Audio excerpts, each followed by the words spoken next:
Devil the hero is come back. Darshan ಅವರ fans ಗಳಿಗೆ ಮತ್ತೊಂದು good news. Guarantee guarantee guarantee, ಇದು ಗ್ಯಾರಂಟಿ ನ್ಯೂಸ್. ನಾನು ಧಾನುಶ್ರೀ. ದರ್ಶನ್ ಅವರ ಫ್ಯಾನ್ಸ್ ಗಳಿಗೆ ಮತ್ತೊಂದು ಗುಡ್ ನ್ಯೂಸ್. ಕಳೆದ 7 ತಿಂಗಳಿಂದ ಜೈಲಿನಲ್ಲಿದ್ದ ದರ್ಶನ್ ಅವರು ಕೆಲವು ದಿನಗಳ ಹಿಂದೆ ಬೇಲ್ ತಗೊಂಡು ಆಚೆ ಬಂದಿದ್ದಾರೆ. ಇದು ಅವರ ಅಭಿಮಾನಿಗಳಿಗೆ ಒಂದು ಖುಷಿ ಸುದ್ದಿ ಆದ್ರೆ ಮತ್ತೊಂದು ಗುಡ್ ನ್ಯೂಸ್ ಕೂಡ ಇದೆ. ಅದೇನಂದ್ರೆ devil the hero is come back. ಹೌದು, ದರ್ಶನ್ ಅವರ ಮೋಸ್ಟ್ ಎಕ್ಸ್ಪೆಕ್ಟೆಡ್ ಫಿಲ್ಮ್ ಅಂದ್ರೆ ಅದು ಡೆವಿಲ್. ಕಳೆದ ವರ್ಷ 2024 ಫೆಬ್ರವರಿ 15 ದರ್ಶನ್ ಅವರ ಬರ್ಡೇಗೋಸ್ಕರ ಈ ಸಿನಿಮಾದ ಫಸ್ಟ್ ಲುಕ್ ಹಾಗೆ ಟೀಸರ್ ರಿಲೀಸ್ ಆಗಿತ್ತು.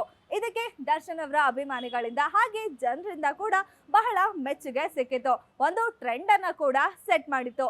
ಇನ್ನು ಈ ಸಿನಿಮಾ ಯಾವಾಗ ಬರುತ್ತೆ ಅಂತ ತುಂಬಾ ಕಾತರದಿಂದ ಕಾಯ್ತಾ ಇದ್ರು ಅವರ ಅಭಿಮಾನಿಗಳು. ಇನ್ನು ಈ ಸಿನಿಮಾಗೆ ಮಿಲನ ಸಿನಿಮಾದ ಖ್ಯಾತಿಯ ಪ್ರಕಾಶ್ ಅವರು ನಿರ್ದೇಶಿಸಿ ನಿರ್ಮಾಣ ಮಾಡ್ತಾ ಇದ್ರು. ಎಲ್ಲವೂ ಅಂದ್ಕೊಂಡಂತೆ ಆಗಿದ್ರೆ ಡೆವಿಲ್ ಸಿನಿಮಾ ಡಿಸೆಂಬರ್ 20 ರಿಲೀಸ್ ಆಗ್ಬೇಕಿತ್ತು. ಅಂದ್ರೆ ನಿನ್ನೆ ಎಲ್ಲ ಚಿತ್ರಮಂದಿರಗಳಲ್ಲೂ ಬೆಳ್ಳಿ ಪರದೆ ಮೇಲೆ ಅದ್ಧೂರಿಯಾಗಿ ತೆರೆ ಕಾಣ್ಬೇಕಿತ್ತು. ಆದ್ರೆ ದರ್ಶನ್ ಅವರು ರೇಣುಕಾ ಸ್ವಾಮಿ ಅವರ ಕೊಲೆ ಕೇಸಲ್ಲಿ ಜೈಲಿಗೆ ಹೋಗಿದ್ರಿಂದ ಈ ಸಿನಿಮಾ ಅಲ್ಲಿಗೆ ನಿಂತೋಯ್ತು. ದರ್ಶನ್ ಅವರು ಜೂನ್ ತಿಂಗಳಲ್ಲಿ ಜೈಲಿಗೆ ಹೋಗ್ತಾರೆ. ಸೊ ಆಗಾಗ್ಲೇ ಸಿನಿಮಾದ ಶೂಟಿಂಗ್ ಅರ್ಧ ಭಾಗದಷ್ಟು ಮುಗ್ದೋಗಿತ್ತು. ಇನ್ನು ಅರ್ಧ ಭಾಗದ ಶೂಟಿಂಗ್ ಇತ್ತು. ಇನ್ನು ಜೈಲಿಗೆ ಹೋಗಿದ್ದ ದರ್ಶನ್ ಅವರು ಕೆಲವು ದಿನಗಳಲ್ಲೇ ಇದನ್ನೆಲ್ಲ ಮುಗಿಸ್ಕೊಂಡು ಆಚೆ ಬರ್ತಾರೆ ಅನ್ನೋದು ಎಲ್ಲರ ಅಭಿಪ್ರಾಯ ಆಗಿತ್ತು. ಆದ್ರೆ ದರ್ಶನ್ ಅವರು 7 ತಿಂಗಳುಗಳ ಕಾಲ ಜೈಲಿನಲ್ಲಿ ಇರುವಂತ ಪರಿಸ್ಥಿತಿ ಉಂಟಾಯ್ತು. ಸೊ ಹಾಗಾಗಿ ಸಿನಿಮಾದ ಶೂಟಿಂಗ್ ಕಂಪ್ಲೀಟ್ ಆಗಿ ಅಲ್ಲಿಗೆ ನಿಂತೋಗಿತ್ತು.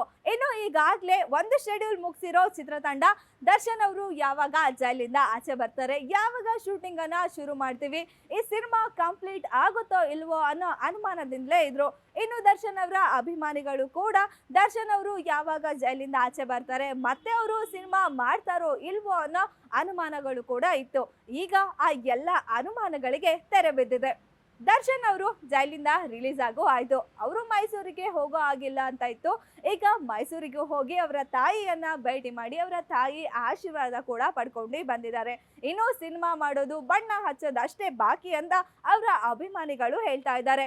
ಇನ್ನು ಇದಕ್ಕೆ ಪೂರಕ ಎಂಬಂತೆ ದರ್ಶನ್ ಅವರು ಗ್ರೀನ್ ಸಿಗ್ನಲ್ ಕೂಡ ಕೊಟ್ಟಾಯ್ತು. 2025 ಫೆಬ್ರವರಿ 16 ಅವರ ಬರ್ತ್ಡೇ ಆದ್ಮೇಲೆ ಫೆಬ್ರವರಿ 3ನೇ ವಾರದಂದು ಮತ್ತೆ ಡೆವಿಲ್ ಸಿನಿಮಾದ ಶೂಟಿಂಗ್ ಶುರುವಾಗಲಿದೆ ಅಂತ ಹೇಳಲಾಗ್ತಿದೆ. ಇನ್ನು ಈ ಸಿನಿಮಾದ ಬಗ್ಗೆ ಚಿತ್ರತಂಡ ನಿರ್ದೇಶಕರು ಬಹಳನೇ ಪ್ಲಾನಿಂಗ್ ಅನ್ನ ಮಾಡ್ಕೊಂಡಿದ್ರು. ಹೊರದೇಶಗಳಲ್ಲಿ ಶೂಟಿಂಗ್ ಮಾಡೋ ಪ್ಲಾನಿಂಗ್ ಕೂಡ ಇತ್ತು.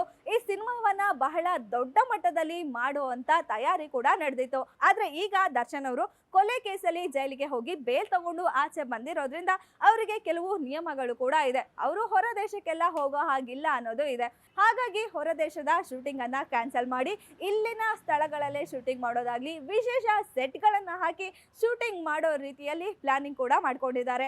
ಇನ್ನು ಕಾನೂನಿನ ಅನೇಕ ನಿಯಮಗಳು ಕೂಡ ಇದೆ. ಅದನ್ನೆಲ್ಲ ಗಮನದಲ್ಲಿ ಇಟ್ಟುಕೊಂಡು ಆ ನಿಯಮವನ್ನ ಮೀರದಂತೆ ಆ ಷರತ್ತುಗಳು ಏನಿದೆ ಅದನ್ನ ಪಾಲಿಸಿಕೊಂಡು ಈ ಸಿನಿಮಾದ ಶೂಟಿಂಗ್ ಅನ್ನ ಶುರು ಮಾಡೋಕೆ ಮುಂದಾಗಿದ್ದಾರೆ ಸಿನಿಮಾದ ನಿರ್ದೇಶಕರಾದ ಮಿಲನ ಪ್ರಕಾಶ್ ಅವರು. ಸದ್ಯಕ್ಕೆ ಜೈಲಿನಿಂದ ಬೇಲ್ ತಗೊಂಡು ಆಚೆ ಬಂದಿರೋ ದರ್ಶನ್ ಅವರಿಗೆ ಸ್ವಲ್ಪ ಆರೋಗ್ಯ ಸಮಸ್ಯೆ ಕೂಡ ಇದೆ. ಹಾಗಾಗಿ ಅವರು ಅವರ ಫಾರ್ಮ್ ಹೌಸ್ ಅಲ್ಲಿ ವಿಶ್ರಾಂತಿ ಕೂಡ ಪಡೀತಾ ಇದ್ದಾರೆ. ಇನ್ನು ಇವೆಲ್ಲ ವಿಚಾರಗಳು, ದರ್ಶನ್ ಅವರು ಬೇಲ್ ತಗೊಂಡು ಆಚೆ ಬಂದಿರೋದು, ಮತ್ತೆ ಅವರು ಸಿನಿಮಾ ಮಾಡ್ತಾ ಇರೋದು ಅವರ ಅಭಿಮಾನಿಗಳಿಗೆ ಮತ್ತಷ್ಟು ಖುಷಿಯನ್ನ ತಂದ್ಕೊಟ್ಟಿದೆ. ಅವರ ನೆಚ್ಚಿನ ಹೀರೋ ಮತ್ತೆ ಸಿನಿಮಾ ಮಾಡ್ತಾರೆ, ಮತ್ತೆ ಬಣ್ಣ ಹಚ್ತಾರೆ ಅನ್ನೋದು ಅವರ ಖುಷಿಯನ್ನ ಮತ್ತೆ ಇನ್ನಷ್ಟು ಹೆಚ್ಚು ಮಾಡಿದೆ ಅಂತಾನೂ ಹೇಳ್ಬೋದು. ಇದಾಗಿತ್ತು ಈ ಹೊತ್ತಿನ ಸ್ಪೆಷಲ್ ಸ್ಟೋರಿ. ಇನ್ನಷ್ಟು ಸುದ್ದಿಗಾಗಿ ನೋಡ್ತಾ ಇರಿ ಗ್ಯಾರಂಟಿ ನ್ಯೂಸ್. ಸುದ್ದಿ ಖಚಿತ, ನ್ಯಾಯ ನಿಶ್ಚಿತ. ಗ್ಯಾರಂಟಿ ನ್ಯೂಸ್, ಸುದ್ದಿ ಖಚಿತ, ನ್ಯಾಯ ನಿಶ್ಚಿತ.